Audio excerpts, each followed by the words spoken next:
नमस्कार सभी विद्वान साथियों को। विश्व भूगोल की क्लास में एक बार फिर आप सभी का स्वागत है। और आज ये हमारी महासागरों के ऊपर लास्ट क्लास है। उसके बाद आपकी महासागर वाला टॉपिक कंप्लीट हो जाता है। महासागर वाले टॉपिक में मैंने आपको शुरू में ही बताया था कि महासागरों के भीतर भी महाद्वीपों के समान विभिन्न प्रकार की स्थलाकृतियां पाई जाती हैं, जिन्हें हम महासागरीय तली के उच्चावच कह सकते हैं। और जैसे ही आप महासागर में प्रवेश करोगे तो सबसे पहले महाद्वीपीय मग्न तट आएगा, उसके बाद महाद्वीपीय मग्न ढाल आएगा, उस पे गहन सागरीय कंदराएं आएंगी, समतल सागरीय मैदान आएगा, उसके अंतर्गत गर्त आएंगे, सपाट शीर्ष वाली पहाड़ियाँ आपको मिलेंगी जिनको गियोट आपने कहा था, प्रवाल भित्ति द्वारा निर्मित जो चट्टानें हैं वो भी आपको मिलेंगी। कहने का मतलब आपको महासागरों के अंतर्गत बहुत सारी स्थलाकृतियां पाई जाती हैं। अब यहाँ हम उन स्थलाकृतियों में से कुछ महासागरों में कुछ विशेष स्थलाकृति जो कि एग्जाम की दृष्टि से महत्वपूर्ण है, साथ ही महासागरों के अंतर्गत जो उनके शाखाएं हैं, सीमांत सागर, खाड़ी हैं, उन सभी की बात करेंगे। महासागरों के भीतर तट के पास में कोई गहरा समतल क्षेत्र होता है तो उसे द्रोणी या बेसिन कहते हैं। कौन सी बेसिन किस महासागर की है उसकी हम बात करेंगे।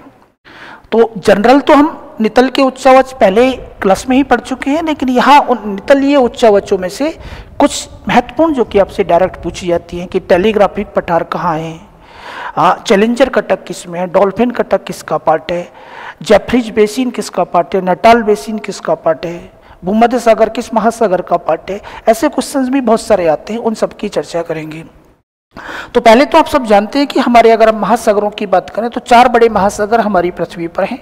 और इन 4 बड़े महासागरों की अगर मैं आपसे बात करूं तो आपको दिख रहे होंगे सारे के सारे। पहला बड़ा और दुनिया का सबसे बड़ा महासागर जो कि आपकी ये प्रशांत महासागर है, पैसिफिक महासागर भी आप इसे कह सकते हैं।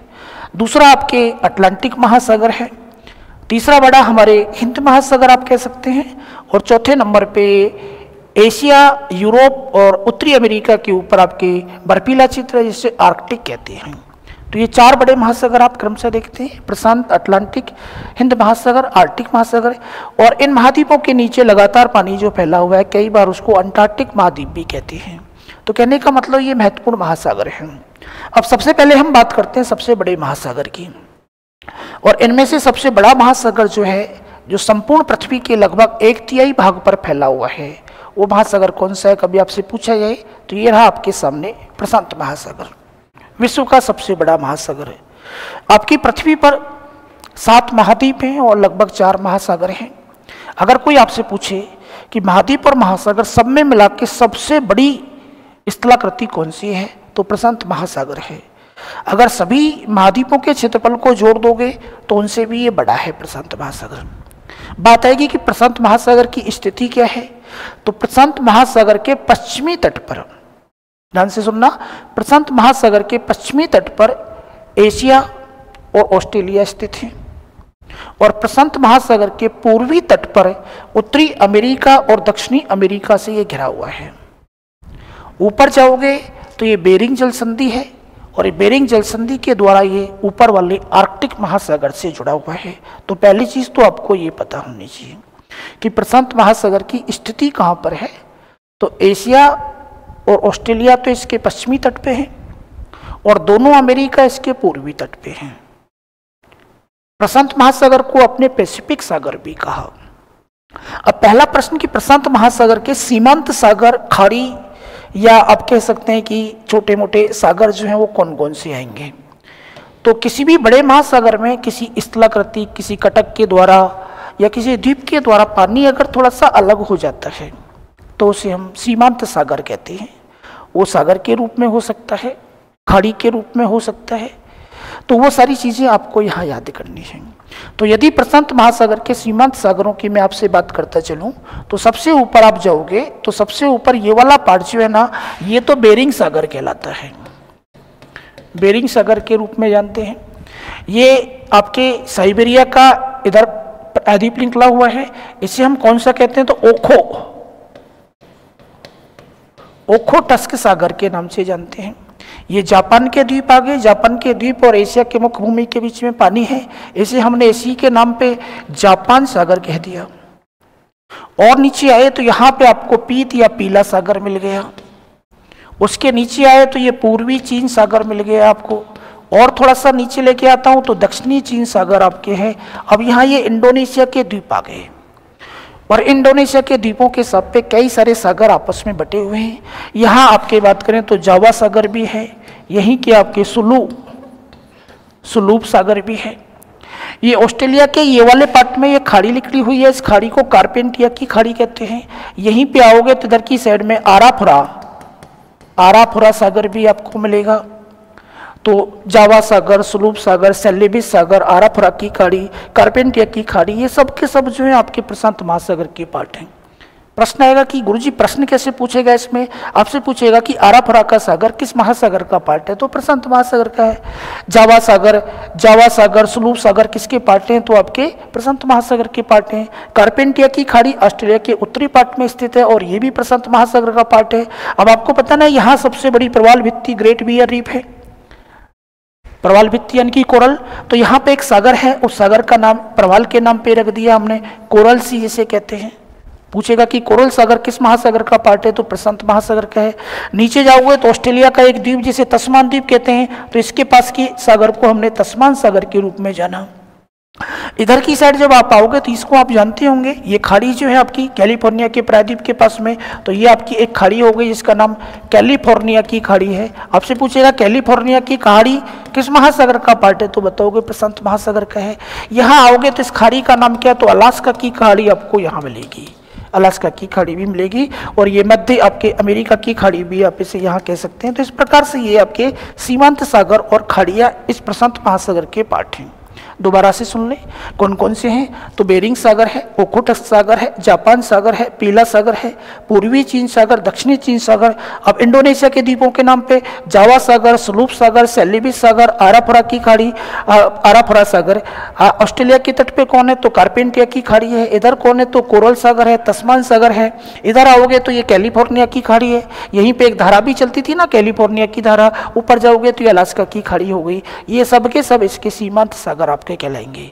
अब कई बार प्रश्न आता है कि विश्व का सबसे गहरा गर्त कौन सा है, तो आपको पता होगा कि मैरियाना गर्त जो है सबसे गहरा है, जिसे चैलेंजर कहा आपने, और वो यहाँ लगभग आपके स्थित है। तो विश्व का सबसे गहरा गर्त किस महासागर में है, तो ये तो बिल्कुल सही है कि प्रशांत महासागर में है। लेकिन कभी प्रश्न ऐसे भी आया हुआ है कि विश्व का सबसे गहरा सागर कौन सा है, तो वही प्रशांत महासागर में तो है, लेकिन प्रशांत महासागर के किस पार्ट में स्थित है, तो दक्षिणी चीन सागर में है। तो कभी आपसे क्वेश्चन पूछे कि विश्व का सबसे गहरा सागर कौन सा है, तो दक्षिणी चीन सागर विश्व का सबसे गहरा सागर है। अब महासागरों के अंतर्गत पठारनुमा संरचना भी पाई जाती है, और पठारनुमा संरचना जो महासागर के भीतर पाई जाती है उसे कहा जाता है रिज या कटक, जलमग्न होते हैं ये। अब सबसे लंबे और विस्तृत कटक अगर आपसे पूछे तो ये कहाँ पाए जाते हैं, तो अटलांटिक महासागर में पाया जाता है। लगभग 14,400 किलोमीटर की लंबाई में ऊपर से लेकर नीचे तक फैला हुआ है। ऐसा प्रशांत महासागर में कोई कटक स्पष्ट रूप से तो नहीं पाया जाता, लेकिन कुछ कटक आपको यहाँ भी याद करने हैं। तो इसका सबसे महत्वपूर्ण कटक जो है इसे मध्य अमेरिका के तट के आसपास यहाँ मिलेगा, और इसी कटक का नाम आपको याद करना है। क्या नाम है इसका, तो एल्बेट्रॉस पठार।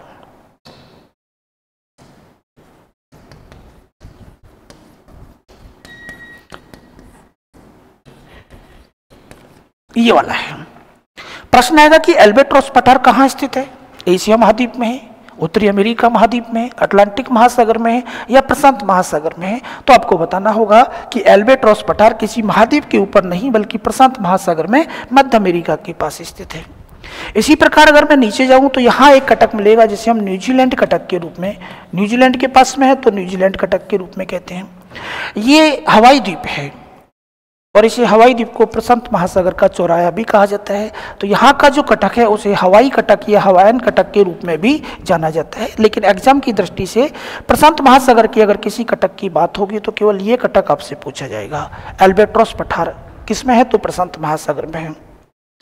अब ये जो कटक नुमा संरचना है या तट के सहारे कोई द्वीप है, उसके किनारे पर जो जल का समतल क्षेत्र होता है, उस समतल क्षेत्र को क्या कहा जाता है? तो द्रोणी या बेसिन कहा जाता है। द्रोणी या बेसिन कहा जाता है। अब ऐसी द्रोणी या बेसिन कई आपको मिलेंगी, आपको बताना होगा कि कौन सी बेसिन कहाँ पे है। तो यदि हम बात करें प्रशांत महासागर की बेसिन की, तो ये जो है ना इधर की साइड में, ये तो साइबेरियन बेसिन आप इसे कह सकते हैं। नीचे आओगे तो यहाँ ऑस्ट्रेलियन बेसिन आपको मिलेगी। इसके बाद यहाँ आओगे तो मध्य अमेरिकन बेसिन आपको मिलेगी। ये सारी चीजें इसमें क्रम से आपको याद करनी है। तो देखिए एक बार बेटा प्रशांत महासागर को, कि प्रशांत महासागर दुनिया में क्षेत्रफल की दृष्टि से सबसे बड़ा महासागर है और कुल पृथ्वी के लगभग 1/3 भाग पर फैला हुआ है। ये विश्व का सबसे विशाल भी है और सबसे गहरा महासागर भी है। इसका क्षेत्रफल पृथ्वी के समस्त महाद्वीपों के कुल क्षेत्रफल से भी अधिक है। यदि आप सातों महाद्वीपों के क्षेत्रफल को ऐड कर दोगे तो भी हमारा प्रशांत महासागर उनसे बड़ा है।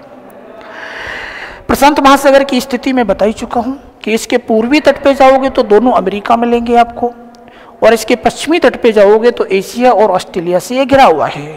अब बात करते हैं कि यहाँ कटकनुमा संरचना। तो जैसा कि मैंने बताया कि प्रशांत महासागर में अटलांटिक और हिंद महासागर के समान स्पष्ट कटक नहीं मिलते हैं। यहाँ केवल एक ही कटक एग्जाम की दृष्टि से आपको याद करना है, और उस कटक का नाम क्या है? तो ये है, आपको याद करना है, एल्बेट्रोस पठार।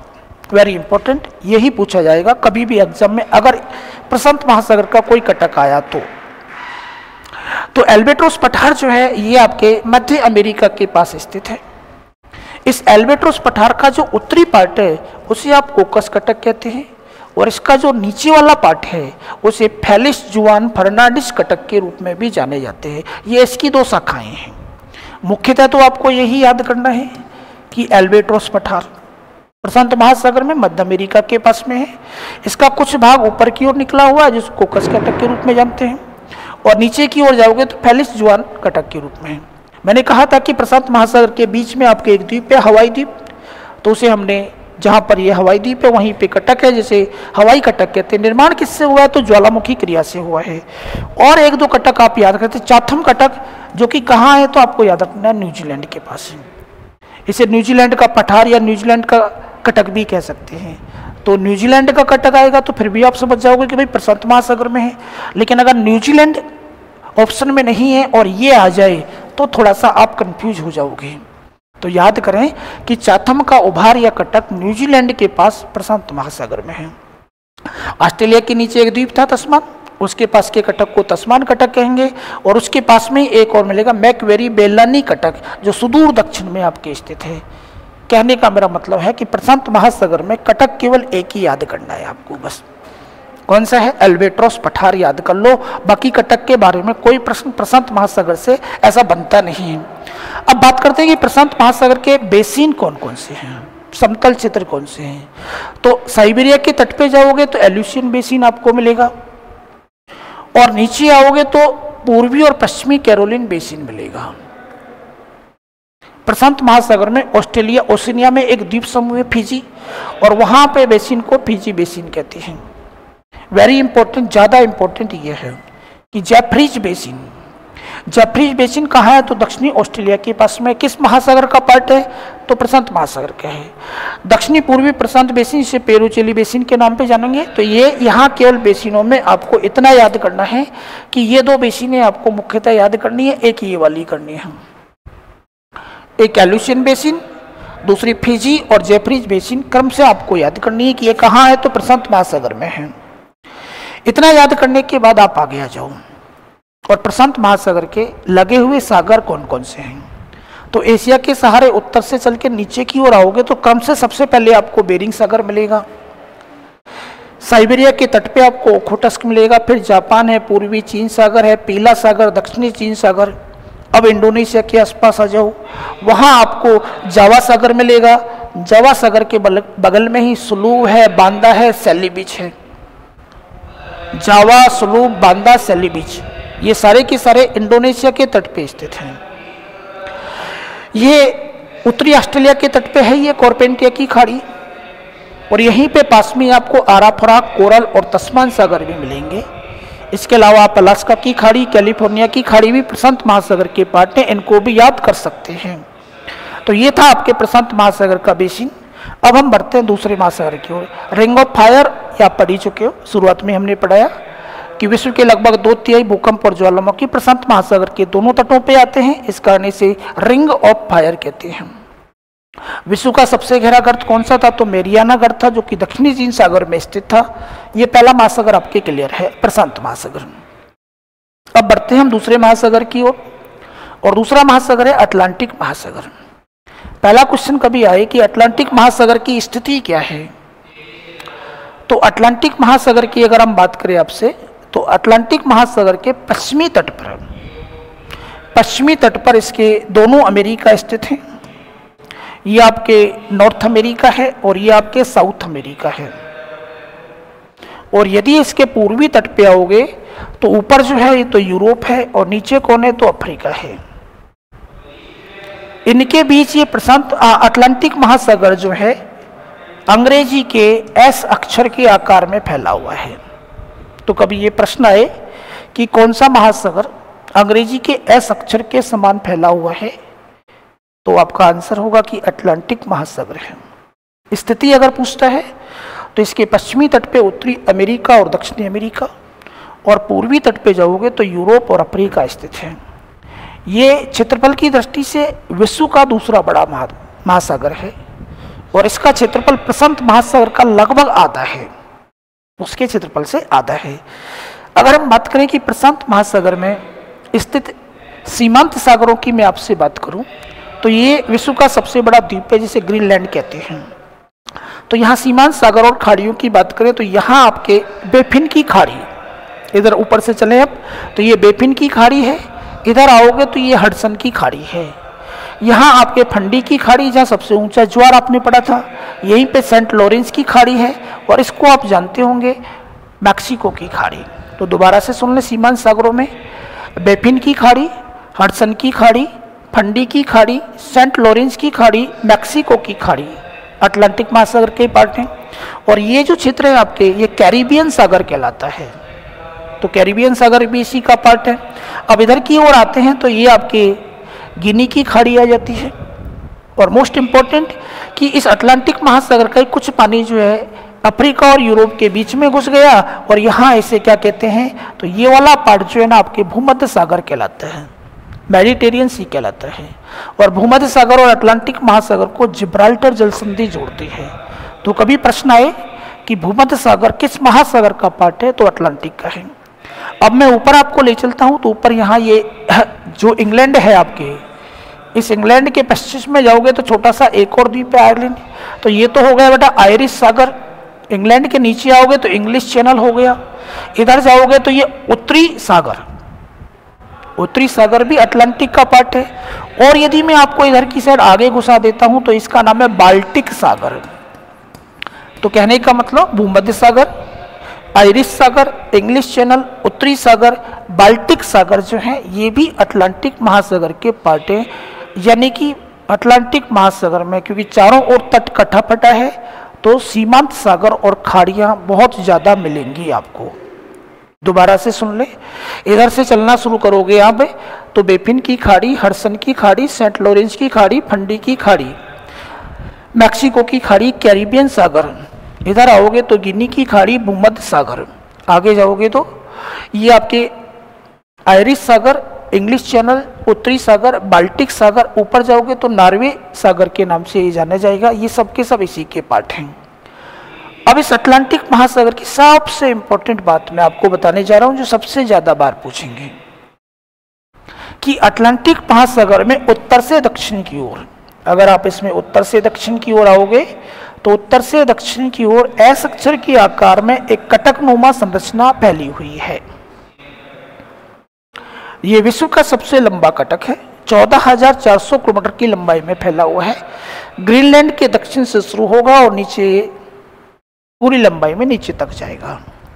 अब ये जो मध्य अटलांटिक कटक है, इस मध्य अटलांटिक कटक को हम उत्तरी अटलांटिक में अलग नाम से जानेंगे और दक्षिणी अटलांटिक में अलग नाम से जानेंगे। तो उत्तरी अटलांटिक में तो इसका नाम, दक्षिणी अटलांटिक में तो हो जाएगा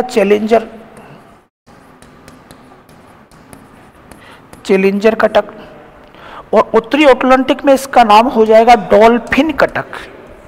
कई बार आएगा एग्जाम में कि मध्य अटलांटिक कटक जो है ज्वालामुखी क्रिया द्वारा बना हुआ है। दोनों अमेरिकाओं और एशिया और अफ्रीका के अलग होने से इसका निर्माण हुआ है।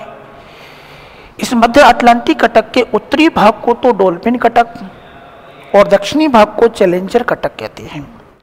अब ये जो डॉल्फिन कटक है ये ग्रीनलैंड के दक्षिण में जाके इसका आकार बड़ा हो जाता है, और जहां इसका आकार बड़ा हो जाता है यहां इसे आपको याद रखना है कि कई बार एग्जाम में पूछा जाएगा। इस जगह पे इसको टेलीग्राफिक पठार कहते हैं। जैसे अल्बेट्रोस पठार आपने प्रशांत महासागर में पढ़ा, उसी प्रकार पूछे कभी आपसे कि टेलीग्राफिक पठार कहाँ है, तो अटलांटिक महासागर में है, ग्रीनलैंड के दक्षिण में। इधर आओगे तो ये आइसलैंड हो गया और ये स्कॉटलैंड हो गया। इनका बीच वाला कटक का जो पार्ट है इसे विविल थॉम्सन कटक कहते हैं। तो विविल थॉम्सन कटक, टेलीग्राफिक पठार, डॉल्फिन कटक और नीचे आपके चैलेंजर कटक, ये सब के सब जो हैं आपके अटलांटिक महासागर के पार्ट हैं। क्रम से आपको याद रखने हैं। देखो एक बार, प्रशांत महासागर के बाद ये विश्व का दूसरा बड़ा महासागर है। स्थिति में बता ही चुका हूँ। इसके पश्चिमी तट पे दोनों अमेरिका हैं और पूर्वी तट पे यूरोप और अफ्रीका स्थित हैं। अटलांटिक महासागर के उत्तर में ग्रीनलैंड और आर्कटिक सागर, जबकि दक्षिण में जाओगे तो अंटार्कटिक महासागर इसकी स्थित है। ये इसकी स्थिति है। सबसे इंपॉर्टेंट बात अटलांटिक महासागर में ये आएगी, आपके याद रखनी है आपको कि विश्व का सबसे लंबा कटक अगर पूछे जो कि एस अक्षर के आकार में फैला हुआ है, किस महासागर में है? अटलांटिक में है। आकृति किसके समान है? तो एस अक्षर के समान है। कुल लंबाई लगभग इसकी 14,500 किलोमीटर के आसपास है। ये कटक जो है उत्तर से दक्षिण की ओर फैला हुआ है। आइसलैंड द्वीप, अजोर्स द्वीप जो है ये मध्य अटलांटिक कटक के ऐसे पार्ट हैं जहाँ ये कटक समुद्र से बाहर आ जाता है। भाई कटक क्या पठार है जो कि जल में डूबा हुआ है, तो जहाँ कहीं भी ये समुद्र से बाहर आ जाएगा तो द्वीप का निर्माण करेगा। तो मध्य अटलांटिक कटक पे आइसलैंड द्वीप भी है, अजोर्स द्वीप भी है। मध्य अटलांटिक कटक के उत्तरी भाग को, वेरी इंपॉर्टेंट क्वेश्चन, उत्तरी भाग को तो डॉल्फिन कटक और मध्य अटलांटिक कटक के दक्षिणी भाग को चैलेंजर कटक के रूप में जानते हैं। ये भी आपको बहुत अच्छे से याद करना है। इतना याद हुआ तो अब आगे बढ़ते हैं। 55 डिग्री उत्तरी अक्षांश के पास इसकी चौड़ाई अधिक हो जाती है और वहां मैंने आपको इसका नाम बता ही दिया था, टेलीग्राफिक पठार। थोड़ा सा और ऊपर जाओगे तो आइसलैंड और स्कॉटलैंड के बीच इसका नाम विविल थॉम्सन कटक हो जाता है।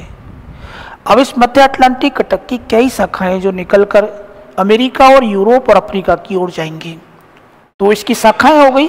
शाखाओं के रूप में न्यूफाउंडलैंड कटक आपके आएगा, सियरा लियोन कटक भी इसी का पार्ट है, पारा ओभार भी है, रायो ग्रांडो कटक भी है, वाल्विस कटक भी है। ये सब के सब मध्य अटलांटिक कटक की शाखाएं जो कि अटलांटिक महासागर में पाई जाती हैं। तो कटकनुमा संरचना सबसे महत्वपूर्ण जो आपको याद करनी है वो अटलांटिक महासागर में है। 3 नाम तो आपको रट के जाने हैं। ग्रीनलैंड के दक्षिण में टेलीग्राफिक पठार, मध्य अटलांटिक कटक के उत्तरी पार्ट को तो डॉल्फिन कटक और दक्षिणी पार्ट को चैलेंजर कटक कहते हैं। बात करते हैं कि अटलांटिक महासागर की बेसिन कौन है। तो अमेरिका के सारे उत्तर से दक्षिण की ओर आते जाओ पहले तो वहां आपको लेब्राडोर बेसिन या लेब्राडोर की धारा चलती है। थोड़ा नीचे आए तो दक्षिणी अमेरिका के तट पे ब्राजील की बेसिन है। अब आप यूरोप के तट पे आ जाओ। यूरोप के तट पे आपको स्पेनिश बेसिन मिलेगी। अफ्रीका के तट पे कनारी है। कनारी से थोड़ा सा नीचे जाओगे तो कैप वर्डे बेसिन है। उसके बाद गुयाना बेसिन है। उसकी और नीचे अगर मैं आपको ले जाता हूं तो देखो लेब्राडोर ब्राजील, याद क्या क्या करनी, लेब्राडोर ब्राजील, स्पेनिश, कनारी, कैप वर्डे, गुयाना। और थोड़ा सा आगे जाता हूं तो अंगोला बेसिन आ जाती है। गिनी की खाड़ी में गिनी बेसिन हो गई।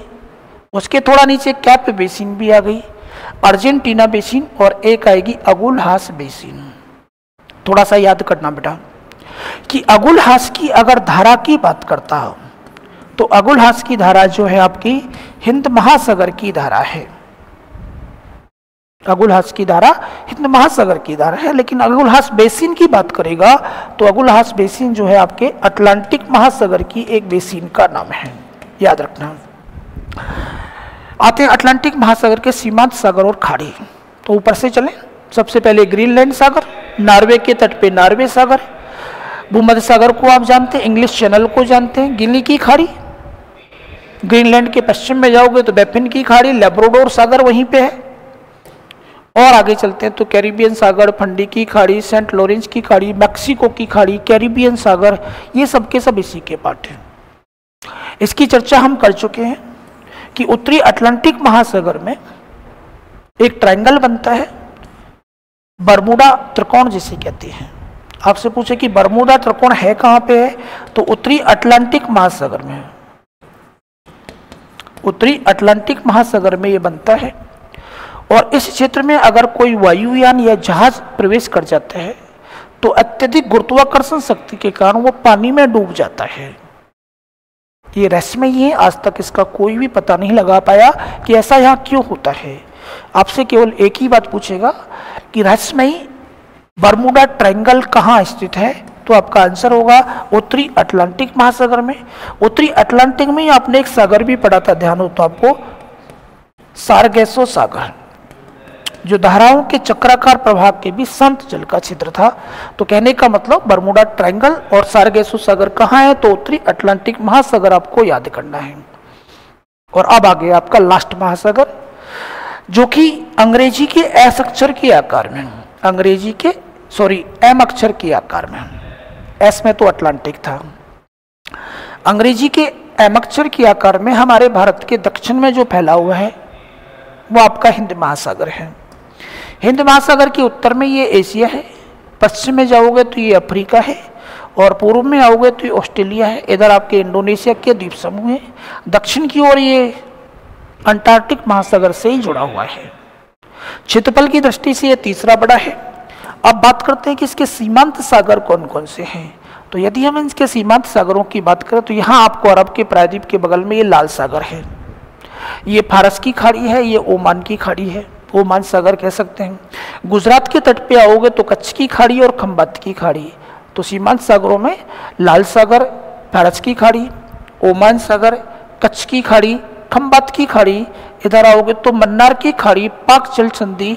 इधर नीचे आओगे तो आपके मॉरिशस की खाड़ी, और ये आपके मेडागास्कर या मोजाम्बिक चैनल के नाम से भी इसे जानते हैं। इधर आओगे तो ये आपके इंडोनेशिया के तट पे आपके बंगाल की खाड़ी, और बंगाल की खाड़ी में ही आपके बंगाल की खाड़ी में अंडमान सागर भी आपके यहाँ मिलेगा। तो ये इसके सीमांत सागर आपको याद रखने हैं। इसकी स्थिति की अगर बात करें तो एम अक्षर के आकार में फैला हुआ है। और किन महाद्वीपों के बीच में ये आप पढ़ ही चुके हैं, कटक। देखो हिंद महासागर में भी हमारे भारत के दक्षिण में कटक क्रम से मध्य में फैला हुआ है, और उत्तर से दक्षिण जब हिंद महासागर में आप जाओगे तो कटक का नाम चेंज होता चलेगा। सबसे पहले इस कटक जो मुख्य भूमि से लगा हुआ है, उस कटक का नाम सबसे पहले तो है बेटा ये लक्षद्वीप चैगोस कटक, जिसपे हमारा लक्षद्वीप और नीचे जाओगे तो मालदीव जो देश है वो स्थित है। तो यदि हिंद महासागर में उत्तर से दक्षिण की ओर जाओगे तो सबसे पहले मध्य जो कटक है वो लक्षद्वीप चैगोस कहलाएगा। अगर आप 30 डिग्री दक्षिणी अक्षांश के आसपास चले जाओगे तो अब इसका नाम हो जाएगा चैगोस सेंट पॉल कटक। शुरुआत में हमने इसको लक्षद्वीप चैगोस कहा, 30 डिग्री दक्षिणी अक्षांश पे गए तो ये चैगोस सेंट पॉल हो गया। और यदि मैं नीचे आपको ले जाता हूं तो अब इसका तीसरी बार नाम चेंज हो जाएगा, और अब इसे कहेंगे एम्स्टर्डम सेंट पॉल पठार। सबसे पहले लक्षद्वीप चैगोस, फिर चैगोस सेंट पॉल, फिर एम्स्टर्डम सेंट पॉल। उत्तर से दक्षिण की ओर क्रम से हैं। एम्स्टर्डम सेंट पॉल पठार के अगर मैं दक्षिण में जाता हूं तो 2 शाखाएं हो जाती हैं। इसकी पश्चिमी शाखा को तो करगुलेन गासबर्ग कटक कहते हैं, और पूर्वी शाखा जो हो जाती है वो इंडियन अंटार्कटिक कटक कहलाती है। तो कहने का मतलब आपको मुख्यतः ये 3 नाम याद करने हैं, इनमें से प्रश्न आएगा कभी आया तो। पहला लक्षद्वीप चैगोस, दूसरा चैगोस सेंट पॉल, तीसरा एम्स्टर्डम सेंट पॉल पठार के रूप में हिंद महासागर के मध्यवर्ती कटक हैं। कुछ कटकनुमा संरचनाएं इधर उधर और फैली हुई हैं, लेकिन वो इतनी महत्वपूर्ण नहीं है, आप उन्हें छोड़ सकते हैं। ये आप थोड़ा सा देख सकते हैं, प्रिंस एडवर्ड हो गया, सुकोत्रा चैगोस कटक भी इसके रूप में है, एक कार्ल्सबर्ग कटक भी इसी की एक शाखा का नाम है, और मेडागास्कर द्वीप के पास मेडागास्कर कटक भी है। इनमें से केवल 3 याद करें, सुकोत्रा चैगोस, प्रिंस एडवर्ड और कार्ल्सबर्ग। यानी कि हिंद महासागर में कटकनुमा संरचना काफी ज्यादा मात्रा में फैली हुई है। आओ जी आगे बढ़ते हैं। बेसिन, तो सबसे पहले तो हमारी वाली की बात कर लें, अंडमान जो कि बंगाल की खाड़ी में है। अरब सागर में बेसिन है जिसका नाम अरब बेसिन है। अरब के प्रायद्वीप के पास में ओमान बेसिन है, और मेडागास्कर के ऊपर आपकी मॉरिशस बेसिन है। तो अंडमान बेसिन, अरब बेसिन, ओमान और मॉरिशस बेसिन। अफ्रीका के पूर्वी तट पे एक बेसिन है जिसको सोमालिया की बेसिन कहते हैं, याद इसको करना, ये कई बार आती है बेटा। मेडागास्कर द्वीप के पास में एक बेसिन है जिसे नटाल बेसिन कहते हैं। किस महासागर का पार्ट है? तो हिंद महासागर का पार्ट है, याद रखें। कोकस किलिंग बेसिन भी इसके लगभग ऑस्ट्रेलिया के पास स्थित है, ये वाली भी आप थोड़ा सा याद कर सकते हैं। तो Andaman basin, Oman basin, Somalia की बेसिन, नटाल बेसिन, ये सबके सब हिंद महासागर के पार्ट हैं। हिंद महासागर के सीमांत सागर मैंने अभी बताई थी आपको, लाल सागर हो गया, फारस की खाड़ी हो गया, कच्छ की खाड़ी, खंबात की खाड़ी, अरब सागर, बंगाल की खाड़ी, मन्नार की खाड़ी, ये सबके सब जो है हिंद महासागर के पार्ट हैं। हिंद महासागर में गर्तों की संख्या 16 थी, 6 गर्त टोटल थे इसमें। 32 सबसे ज्यादा प्रशांत महासागर में, 19 आपके अटलांटिक महासागर में। टोटल गर्तों की संख्या 57 अपने पड़ी होगी। इसके बाद आते हैं कि ये सब चीजें हैं तो आपकी हुई। तीनों महासागर पढ़ने के बाद अगर विश्व का चौथा महासागर आपसे पूछा जाए तो आर्कटिक महासागर विश्व का सबसे चौथा बड़ा महासागर है, लेकिन ज्यादा समय ये बर्फ से ढका रहता है। कोई बहुत ज्यादा बात से आपकी इसमें नहीं पढ़नी है। अब महासागरों से संबंधित कुछ महत्वपूर्ण क्वेश्चंस और याद कर लें। मैंने बता ही चुका हूं कि विश्व का सबसे गहरा सागर अगर पूछे तो दक्षिणी चीन सागर है। महासागरों की गहराई और महाद्वीपों की ऊंचाई को किससे मापा जाता है? तो सी लेवल से मापा जाता है, और इसी को क्या कहते हैं? डेटम रेखा या डेटम लाइन कहते हैं। समुद्र तल पर क्षैतिज रेखा जिससे ऊंचाई और गहराई का मापन किया जाता है उसे किस नाम से जाना जाता है? कभी आपसे पूछे तो डेटम।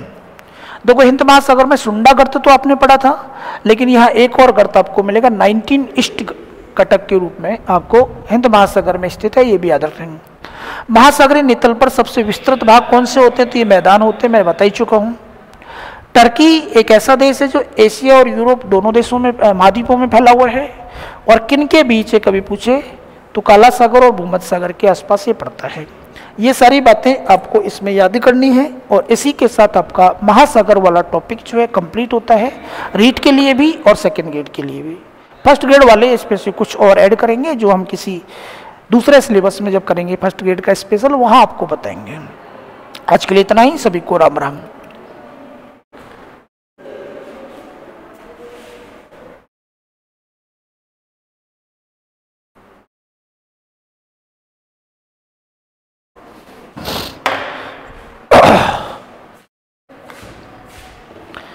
मेरा पूरा बिगाड़ दिया ना।